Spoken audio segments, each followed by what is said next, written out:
So go to the next. So this is roughly what the schedule is going to be. We'll take the week off of Father's Day just because I'm sure people have things going on. But the first 3 sessions are all about this technique he calls Columbo. You'll understand what he means by the title as we go through today. And then the next 5 sessions are different sub-techniques to try to deal with people that are challenging you and how you address the challengers. So we'll just kind of go through each one. And so the intent is we'll start with kind of a review of what we did the last session, and then we'll watch the video, and then we'll talk through the notes in the book. Each section has a self-assessment. So when you start the next session, you go through the self-assessment again. There is some homework, which we'll see. Most of us aren't engaged in the workplace enough that we can practice these things, but it should be good. Well, you're going to need to vent that, turn that off anyway. Yeah. Before I play the debate. Yeah. So go to the next slide. So before we get started, that's one of the questions that Greg's going to ask at the beginning is, when you think about discussing Christianity with a non-believer, which of these categories do you fall under? Which is we You relish the encounter. Yes. Well, 15 years ago, I was here. And I tried to avoid it. Hang on, let's wait for a second. We'll talk about this question. Okay. I look forward to it. We're waiting for you. Come on in. Thank you. Sorry, really. That's all right. Hi. So before we get started, we were just talking, Greg's going to ask this question at the beginning of the session is, when you think about discussing Christianity with non-believers, which of these categories are you in? Annie said I relish the encounter. I said 15 years ago, I tried to avoid it. 10 years ago, it scares me, but I might try it. Probably 5 years ago, I was willing, but a little uncertain. And then now I'm actually excited about it because, well, we have what we need. We just need to trust God with the encounter. I'm still I'm willing but nervous and uncertain. I feel that way. It's sort of how do I deal with this? How do I approach this? Yeah, this is when you Like your father. you're talking to your dad about Christianity. Are you like? Do you relish the encounter, or are you really trying to avoid it? Or somebody you're working with, if they ask you about your Christianity, does it make you uncomfortable, or are you excited to have that conversation? I have to admit, I've been down here most of my life. I think I'm on the top now because I feel like I have something to say that is not threatening. The problem I always had is most of the things that would come out of my mouth were like hitting somebody in the face, and it's not very constructive. So It's more of a question like, how do I approach this? But effectively, that's the whole point of Kokel's class, this book, Tactics, is how do we engage people in a way that's non-threatening, that actually allows them to explain their position in a way that makes it easy for us to answer their doubts. It's one of a productive conversation instead of you turn them off. Go along with the flow. Like, for example, when you talk about things, about events, and then there's a way to introduce God. Oh yeah, definitely. Like slowly. It becomes natural. It becomes in the natural. Conversation. Yeah, I'm still not that skilled at that, but I can use the question approach, which is what we're going to be learning. I think what Annie's talking about is a little more advanced than where I'm at, because it's experience of using it, right? Her situation sometimes it's a little easier because you're with somebody, like for a long period of time, one person. But like my situation is kind of different. They know I always get God in the conversation, but to be like telling like an individual like a certain thing, it's hard because they would run away or they're going to do something else, and you don't have this like for a long period of time where you can like talk to them about it, like and there's several of them. So it's a joke at work when they're like, "Yo, come, Jesus is gonna be there," because I don't want to come. It's like in a party or whatever. Then they will joke to me like, "Oh, Jesus is gonna be there too, so you come." But I think that's the one thing that I like about Kokel's approach is he gives us kind of nuggets and useful tips on how to engage the person you might only have 15 minutes with, and then they're gone. And he's like, that's okay. I don't have to get all the way to the gospel. All I have to do is put that stone in the shoe, and then the next person, like Annie, can come in and reap the harvest, right? So it's for most of us, most of our encounters are short. Well, you got to have both, right? You have to be prepared to do what Annie's talking about doing. You have to be prepared to do the short one. Just let God lead wherever that moment is, and that's kind of the focus of There's this. some difficult questions out there. Like I got asked, and I was not quite sure how to. I think what I have in mind when I introduce God to some people is like, I'm just planting seed. It's not, I don't have the power to convert them. Amen. I just have to tell them about God, what He did to my life, and what's the reality. But I don't know if you will believe or not believe. I'm just sowing. No, and that's the attitude. I think if we all took that attitude, then we wouldn't have so much fear in the encounter. And I think, You don't need to make them say yes. yeah, so I think one of the things that I think will come out of this class, I know it did for me, is the idea that you don't worry about the outcome. You just present things as the Holy Spirit leads you. And we're developing tactics in the class we had before and this one, so we have something to respond to the doubt, put that stone in the shoe, and wait for the next time, right? Before, my uncertainty more surrounds like how the approach, because my approach can turn off somebody to Christ instead of make them curious. So that always kind of how do I approach this? Yeah, well, Judy and I are bulldozers, so we always have to be careful that we don't bloody the nose before we have an opportunity to have the conversation. And then, yeah, I think it's learning how to gauge your audience and then have a response that intrigues them enough to dig deeper, either with you or without you, right? Finding the connection or common interest is my colleague. He likes history, so we talk about history, including Christianity. Yeah. Including the history of Christianity. Jews and Romans. Yeah, if we can tie things together and then show how Christianity has been the thing that has made sense through history, that it actually is a good tool. It's very convincing. I'm not in the workforce, and most of the people I know are at church. Yeah. In the But grocery store, you see them for Yeah. a very short period. But the people I have the most difficulty talking to are my family, not my daughters, but my family in extended. Louisiana who are Catholics. Most of them don't even go to church anymore. That's like taboo. You don't even mention God.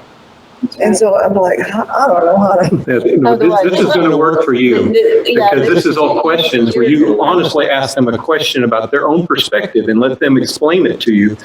And it can reveal a lot. So, Because if you say God, they're like, Oh, no. Shut you already. yeah, so this first section is called Columbo. Let's listen through the video, and then I think a lot of it will kind of come clear. Go ahead and play the video. And this is Greg Kokel, for those of you that don't know. Stand to Reason is his ministry. He's been a radio and TV personality for about 3 decades in the Christian world, so he's been around.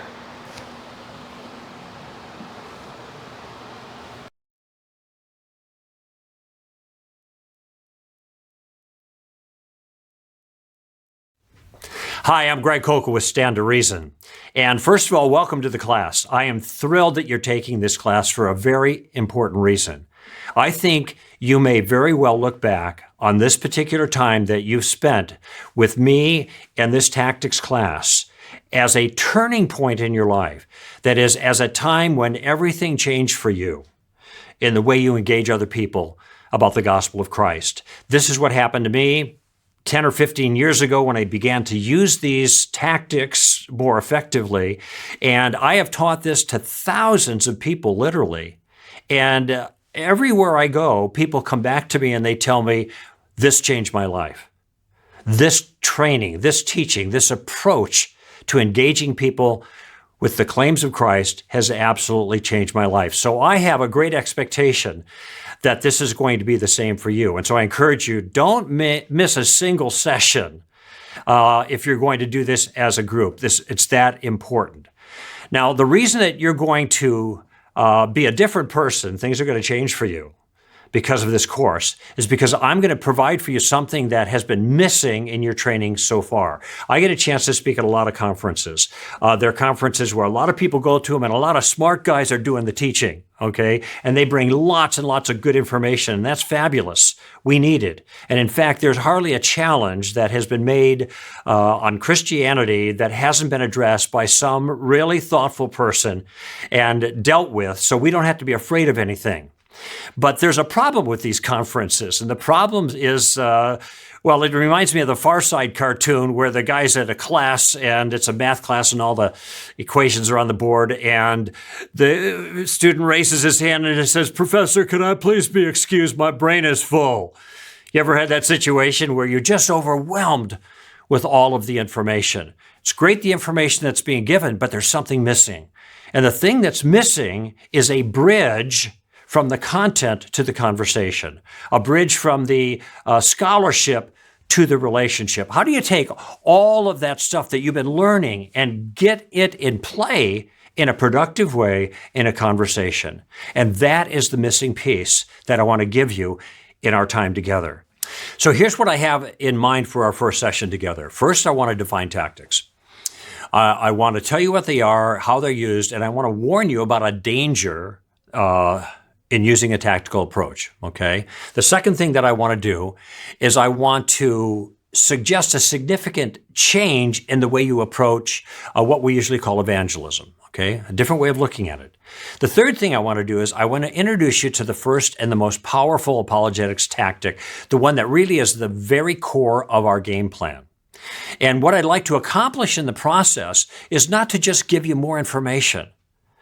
I want to make a contribution in your life to help produce a certain type of person. Now, I call that an ambassador for Christ. An ambassador for Christ is somebody who has three essential skills. First of all, they know some things. Every ambassador has to have a basic knowledge of the thing that the sovereign wants to communicate through that ambassador, okay? So they need knowledge, an accurately informed mind, okay? But it's not just enough to have the knowledge. They have to have a means of communicating that knowledge that is effective. So I call that wisdom, an artful method.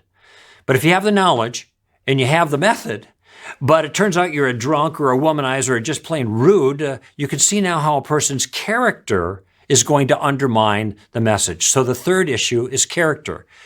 You have to have an attractive manner.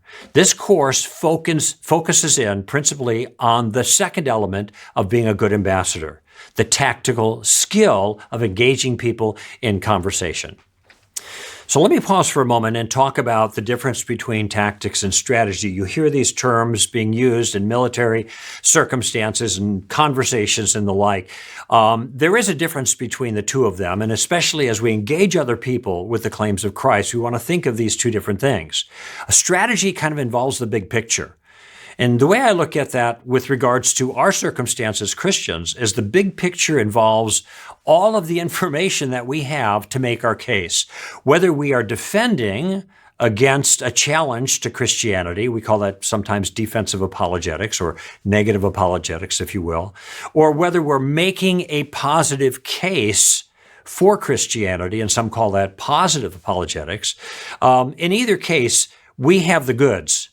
We have the best content, the best information. We have the best worldview, the one that makes best sense of reality.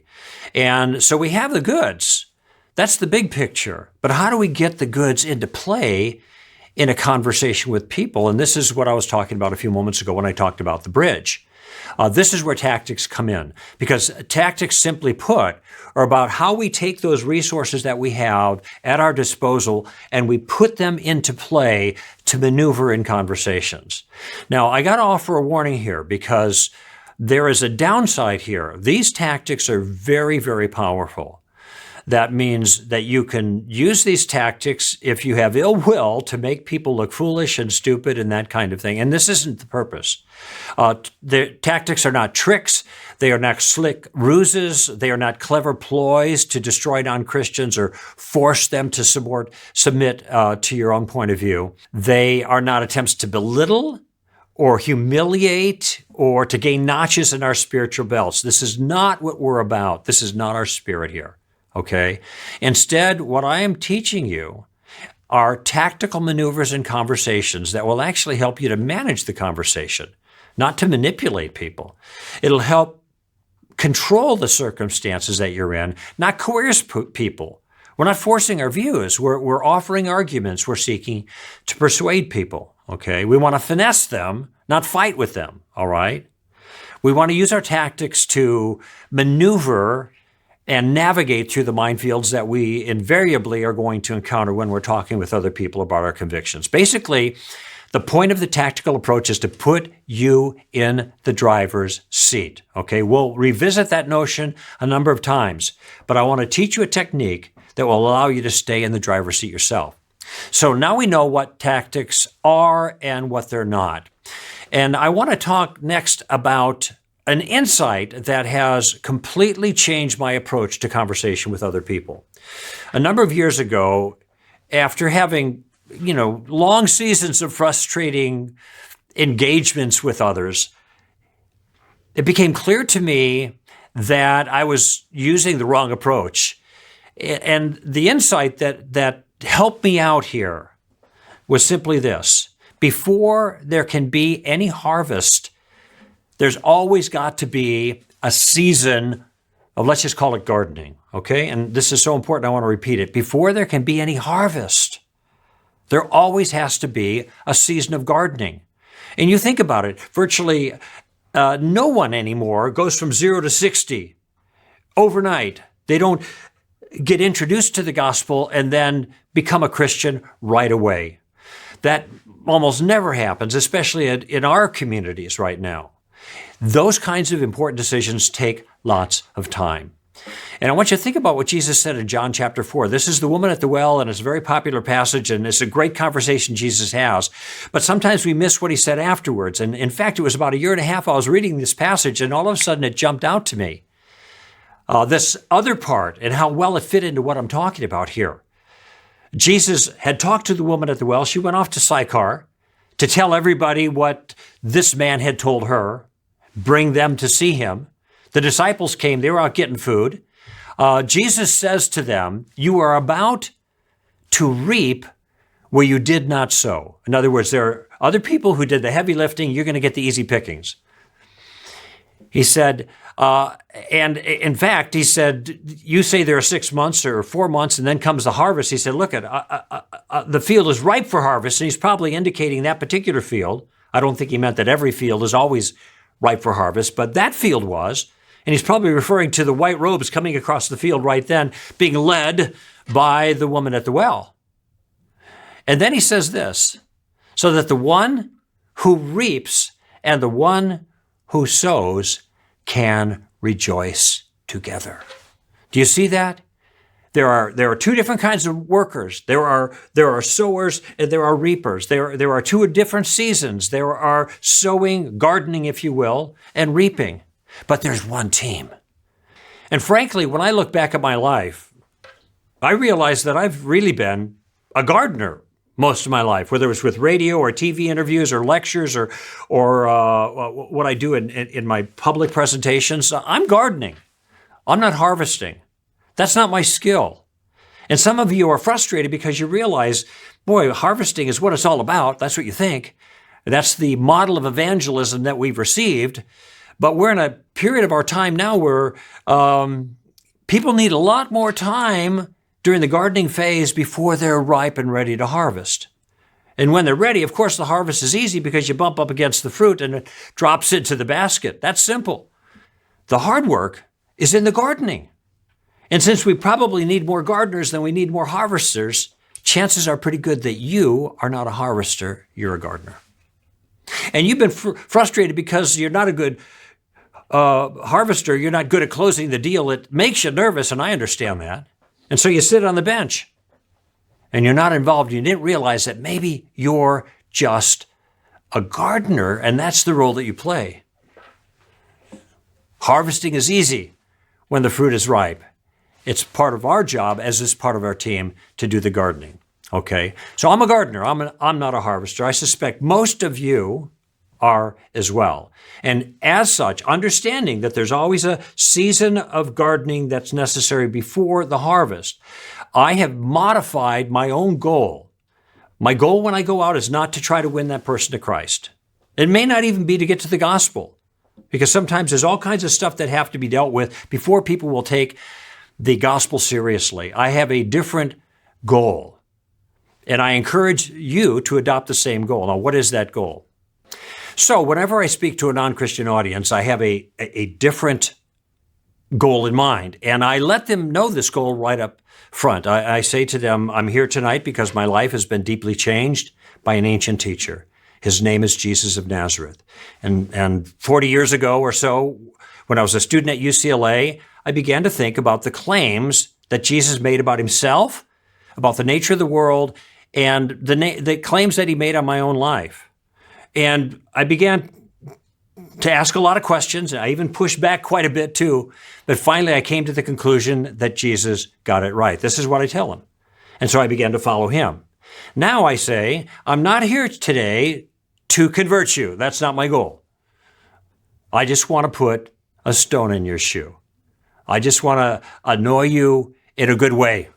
And they all start laughing when I say this because they expect the Christian to annoy them. So I say, okay, I'm your guy, but you're going to thank me for it. I just want you walking out of the auditorium tonight, kind of something I said bothering you, sticking at you. I want you to see that Christianity is worth thinking about. And if I can put that stone in their shoe in the lecture that follows, then I'm happy. I'm going to do a little gardening because I know that we got a whole team of people and a lot of them are gardeners. And I'm going to do a little, you do a little, others do a little, and then when the fruit is ready to be harvested, God's going to bring a harvester, somebody who's capable, into their life to accomplish that particular goal. So what I want you to do is I want you to think about changing your goal, not to get them to sign on the dotted line, but just to do a little gardening, just to put a stone in their shoe. Okay? But I have something that you don't have that makes all the difference. I have a game plan. And that's the game plan that I would like to share with you during this course. And here's the promise that I'm going to give you.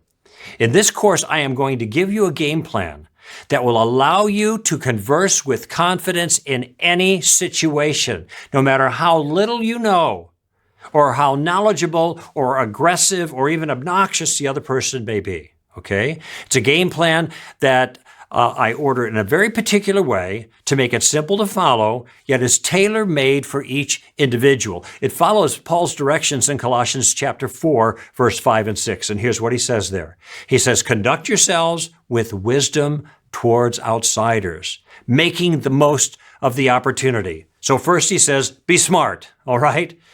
Second, he says, let your speech always be with grace, seasoned as it were with salt. Be nice. How about that? Be smart, be nice. What a concept. Third thing he says, so that you know how to respond to each person. In other words, be tactical.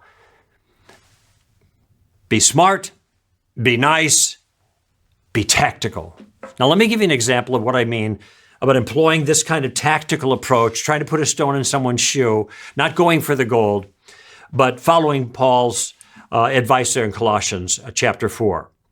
A number of years ago, I was having a conversation with a young lady in a film place. My wife and I, this is before our digital days, we were having some film produced, and I noticed that there was a pentagram hanging from her neck. Now, a pentagram is a 5-pointed star. It's usually an occultic symbol, but I wasn't exactly sure what it meant for her, so I asked her.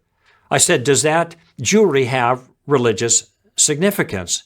And she said, yes, it does. The 5 points stand for earth, wind, fire, water, and spirit. So, okay, I've heard this before.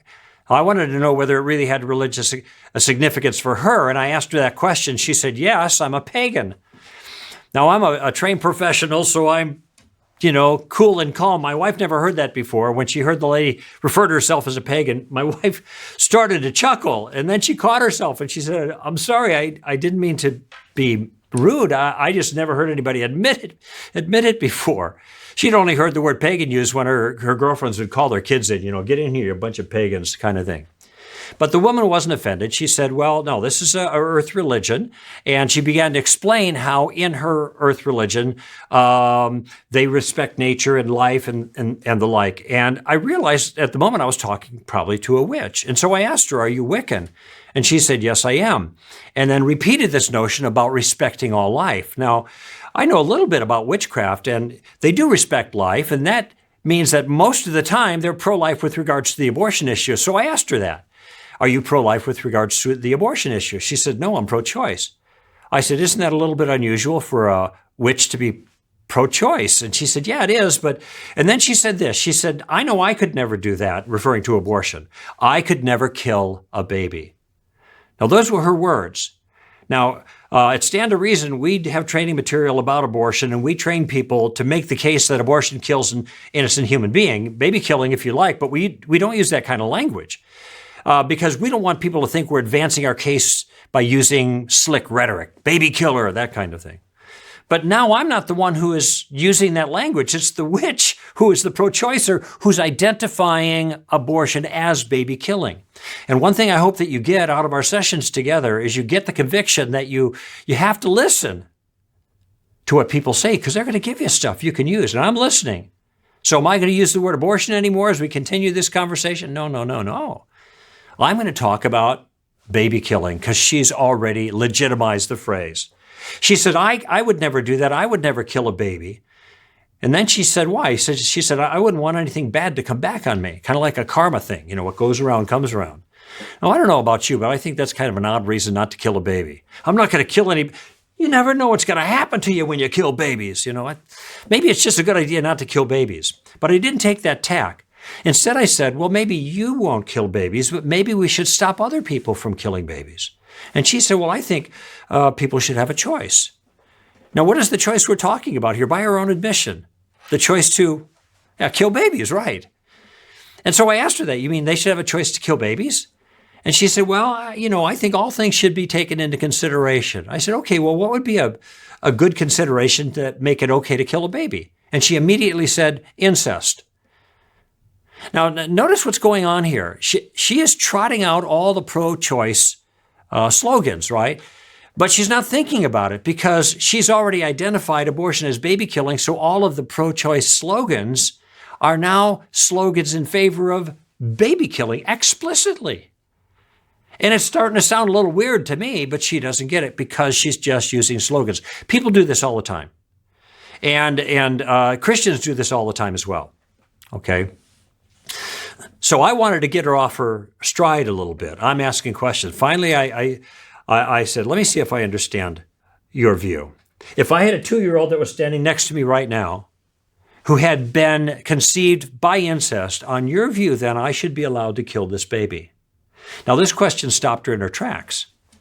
And she thought about it for a moment. And then she said, well, I have mixed feelings about that.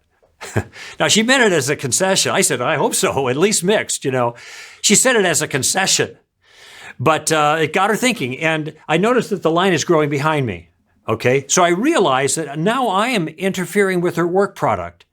And had I been of a different conviction, I might say, look it, folks, I haven't gotten to the gospel yet. Sit down, listen up, maybe you'll learn something. But I didn't do that. I realized that I'm a gardener. I do what I can. I put a stone in her shoe, and then I move on and trust the rest to the Lord. And that's what I did there. Now, I want you to notice something about that conversation. In that conversation, I asked 9 different questions. I used questions to begin the conversation, to gather information from her. I used questions to exploit what I thought was a weakness I saw in her view, her inconsistency. I also tried to show the natural consequences of her view. On her view, I should be allowed to kill this little child who had been conceived by incest. And, well, I like to say she was doing all the work because I wasn't doing any work. I was relaxed. But it turns out she wasn't doing any work either. She was relaxed. I was relaxed. There was no lines drawn on the sand. There's no dukes up. We weren't fighting each other. This is the power of using a tactical approach. This is exactly the way I want it. Now, at Stand to Reason, we have lots of different tactics. We have tactics with names like steamroller and taking the roof off and just the facts, ma'am, and suicide. But there's one tactic that really is the core of the game plan. It's the best tactic that I've ever used. It can be used with other tactics, but it's the easiest tactic imaginable to stop a detractor in their tracks, to turn the tables, to get them thinking, and to put you in the driver's seat of the conversation. And remember, that's the place we want to be when we talk about tactics. We want to be in the driver's seat. And the tactic has a name, and the name is Columbo. Named after the famous Lieutenant Columbo, who always showed up at the crime scene wearing a trench coat like this, all wrinkled and messed up, looked like he slept in it. Maybe he did. I don't know. I got mine at a Salvation Army. So if you ever get something that's Salvation Army, my wife taught me always check the pockets because you never know what you're going to... Wait a minute. Oh my gosh. Look at that. A cigar. See? Lieutenant Columbo, he always has a cigar. Look at it. This is just a plastic one, so don't worry. All right? No problems here. I actually hate cigars. Whenever I find one, I always destroy it by fire. Completely. I don't want anybody to stumble. Anyway, so Lieutenant Columbo shows up. He also has got a pad of paper, right? But he can't use his pad of paper. Why not? Because he doesn't have a pen or pencil. He's got to bum a pencil off of somebody else, right? And this guy walks around the crime scene, scratching his head, mumbling to himself. He doesn't look like he can think his way out of a wet paper bag. He's stupid, but he's stupid like a fox. Because at some point, he's going to pause. He's got a method to his madness. He'll pause and rub his brow like he's deep in painful thought and say something like, I don't know. There's something about this thing that bothers me. Do you mind if I ask you a question? And he asks the question, right? And then he gets the answer. You're very intelligent. And one more thing. And then he one more tings them to death, right? With question after question after question. Pretty soon people start getting upset. He says, I'm sorry. It's because I ask all these questions, but I can't help it. It's a habit. And this is a habit that you want to get into. The key to the Columbo tactic is that the Christian goes on the offensive in an inoffensive way with carefully selected questions to advance the conversation. Let me say that again because it's so important. The key to the Columbo tactic is that you go on the offensive, but you do it in an inoffensive way with carefully selected questions that could advance the conversation. Now, why questions? Well, for one, questions are polite. You ask questions of people, you draw them out. Okay? Interested is interesting, basically. So you're being courteous to people when you ask questions of them. Another thing is questions can buy you time. If you're not sure how to proceed, you're not sure where to go, well, you've asked these questions, you can be thinking about it. Another thing is questions get you valuable information so you know which direction to go. But the biggest value of using questions is it puts you in the driver's seat. You're in the driver's seat. The focus isn't on you, it's on the other person. You're the one who's in the driver's seat. You're managing the conversation, okay? So here's a simple guideline for you. If you hit a roadblock, ask a question. If you get into a difficult situation, ask a question. If you're not sure where to go next, ask a question. Now, Columbo is going to be your game plan. Remember, I promised you I was going to give you a game plan? That's Columbo. Okay? It's going to give you the ability to maneuver in conversations. Now, there are 3 different uses of Columbo, and over our course, we're going to talk about each one of those things. There are 3 parts, in other words, of the game plan. Here's the first part of the game plan, the first application of Columbo. The first part of our game plan is to gather information. Remember, when Columbo comes on the crime scene, he's got to gather information to be able to solve the crime, right? And that's the same thing that you're going to do. I want to emphasize this because I don't want you to get ahead of yourself. This is easy to do. We have a game plan that we're going to talk about. This is the first step. And what I mean by that is when you get in a circumstance where you'd like to have an impact for Christ, the first thing you think about doing is not getting to the gospel, not answering questions, not dealing with challenges, just gathering information, okay? You want to know the lay of the land before you can go further. Now, a question can be a casual conversation starter. It can buy you some valuable time, but most of the time you just need more information to know how to proceed further. I had a fellow that was sitting next to me in an airplane, and we got in a conversation. I was using the game plan, and it became obvious through our conversation that I was a Christian. He said he wasn't. Well, that's good to know. He said he used to be a Christian, but he's not anymore. Do you think that's important to know? I'd say so. In fact, he used to be a preacher's kid. I said, John, how do you used to be a preacher's kid? Did your dad die or something? He said, no, my dad didn't die. He's just no longer a preacher. In fact, he's no longer a Christian. Do you think that's good information? You think there's any baggage sitting here next to me? Can you imagine if I had just started out with the simple gospel with this guy, how he would have responded? Been there, done that, and it hurt. Okay? But because I asked him these questions and drew him out, I'm gathering information so that a kind of I can see a topography, spiritually speaking, and where he's at. And I realize that there are minefields there. And now I know how to respond so I can avoid those minefields. So our first step in the game plan is to gather information. And here's the model question that I'm going to give you. That model question is, what do you mean by that? This question, what do you mean by that, can be used in lots of different ways. It's the question I asked the witch in Wisconsin. I looked at her jewelry. I said, does that jewelry have spiritual significance? What do you mean by that is basically the question.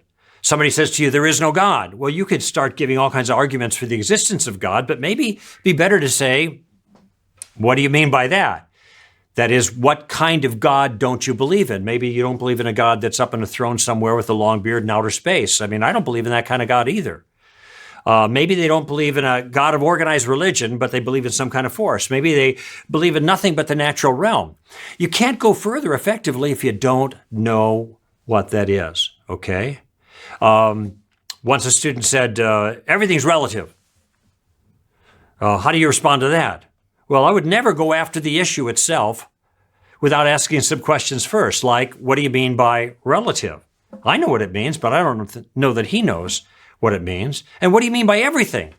I mean, if everything means everything, isn't the statement everything is relative part of everything? Which would make that statement what? Also relative. You see the problem there. Once I had a call on my radio show and somebody said, what's a good book on Buddhism? I said, why do you want a good book on Buddhism? See, that's what do you mean by that question? And he said, well, I have a friend that I work with who's a Buddhist and I want to know how to share Christ with him. I said, well, don't get the book. That's going to cost you money. You got to read it. And it's probably not his Buddhism anyway. I suggest that you go and you grab your friend and you take him to the local watering hole and buy him a latte or something like that and ask him, I'm a Christian. I understand you're a Buddhist. I don't know anything about Buddhism. Can you tell me? And you're going to get an education on Buddhism from that individual. Notice that is also a, what do you mean by that? Tell me your Buddhism.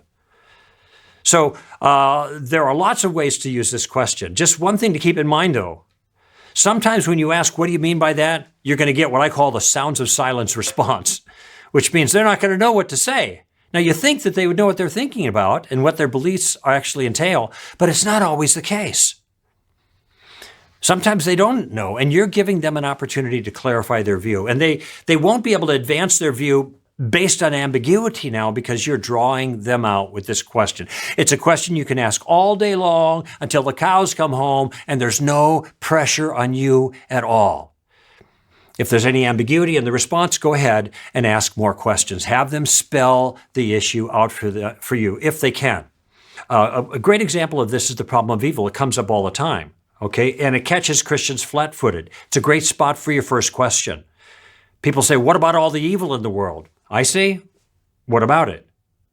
Well, doesn't that create a problem for you? Well, what exactly is the problem? You see how what I'm doing is I'm just parrying for a moment and forcing them to be more clear about their own objection. Now, you might be thinking, well, I can ask those two questions. I don't know where to go from there, and there is more detail there. But I'll tell you, when I get into it a little bit, there's a problem with the problem of evil as an objection against Christianity. Because at some point, I'm going to ask, what do you mean by evil? And I know what they're going to say. They're going to talk about murders and rapes and tortures and that kind of stuff. And then I say, wait a minute, you just gave me examples of evil. You didn't tell me what you meant by evil. Why would you give those things as examples of evil and not something like kindness or mercy as examples of evil? So what my questions are meant to do at this point, just the first question, is to get to the core of what they mean by evil. And somewhere down the line, they're going to say, well, it's because things aren't the way they're supposed to be. Now, it might be occurring to you that if there is a way that they are supposed to be, there's got to be a supposer for that, which is starting to lean towards the existence of God on this issue. I don't have time to develop this anymore, but what I want you to see is even on a tough issue like the problem of evil, you can start leading with those first information gathering questions. What do you mean by that, or some variation? And it can really give you an advantage. Gives you more information, it gives you time to think, it gives you an opportunity to reposition yourself in the argument in some way. Look at what you can accomplish with this first step of the Columbo tactic, which is the first step of our game plan. First, it immediately engages the non-believer in an interactive way. It's great, okay? Second, it shows a genuine interest in the other person's view. That's polite. Third, it forces that person to think more carefully about exactly what he does believe. Fourth, it gets you a free education. And finally, think of it, there's no pressure on you. You're in the driver's seat, okay? This is something very simple to do. So here's what I want you to do. This next week, I want you to focus in your conversations with other people that you hope will have a spiritual impact. I want you to focus simply on Columbo question number 1. Be a student. Be a student of other people's point of view. Okay, so what did we cover in our first session together? We talked about restoring that missing piece, right? That piece that goes from the content to the conversation. And if without that piece, conversations are going to be difficult. How do you get started? We've talked about that particular issue. Next, we talked about the tactical approach in general, the skill of maneuvering in conversations, and how important that skill is for us to be good ambassadors for Christ with knowledge, wisdom, and character. The third thing we said is I suggested that you rethink your approach to this whole project, to think of yourself as a gardener, not a harvester, and to modify the goal, therefore, in your conversations. So you're not worried about trying to get to the end of the game, get people to sign on the dotted line. That might happen in some cases, but you'll see. Don't worry about that at first. Just simply try to what? Put a stone in their shoe. Try to get them thinking. Maybe move them forward just a little bit if you can. And finally, I introduced you to the game plan that will help you accomplish that goal. I call it the Columbo tactic. That is using questions to move gracefully in any conversation. Keeps you relaxed, keeps you protected. So the first step of the game plan, you gather information, use some form of the question, what do you mean by that? Simple. You can do this. Now, in our next session together, I'll introduce you to the second step of the game plan. See you then. Think? There was a lot of information there on a short list. Yeah, that's the reason I think we'll go through why don't we take 5 minutes and get something to drink, then we'll come back and we'll go through the notes. Oh my gosh, yes. And that way I think we can talk through some of it, but yeah, it sounds Hard to execute that yeah. situation. Well, I think You didn't say it takes practice. well, yeah, being able to, Instead of you explaining, the other person is the one explaining himself. until they clearly define what their position is, it's impossible to defend your position against it, right? You're shooting like everywhere. So, You don't even know if you're shooting the right target. And there might be over there, and you're shooting over here. Right. well, It's ineffective. Right. Well, actually, one of the things I've heard others talk about is the fact that if you get on the offensive too quick and you start trying to defend against, let's say, I think it was Daniel Wallace I was listening to, was talking. He goes out and preaches against Jehovah's Witnesses all the time with their book. And he said he found early on that he would be telling them things about Jehovah's Witnesses that they didn't know. And so he was making them into better Jehovah's Witnesses instead of winning them to Christ by educating them on their belief. And it's like, don't do that, but make them tell you what they believe, and then you can counter only the things that they believe in. And so they don't believe, you don't have to. yeah, you don't have to worry about the ones that don't believe in. So He's pointing out what we learned in the previous stuff is that you have to listen. yeah. You have to listen. Sometimes we're so anxious to jump in. Yeah, that's right. Tell them the gospel. That's right. And then you're going, Well, our evangelism model is essentially preaching, yeah, but it's like we're not preachers. no. We're really listeners and talkers, and I think that's just the unfortunate thing about the Western evangelical model is go do evangelism, right? And it's like, I'm not an evangelist, but I can educate. Yeah. So we can keep going. You guys want to get something to drink? And then I need a little water.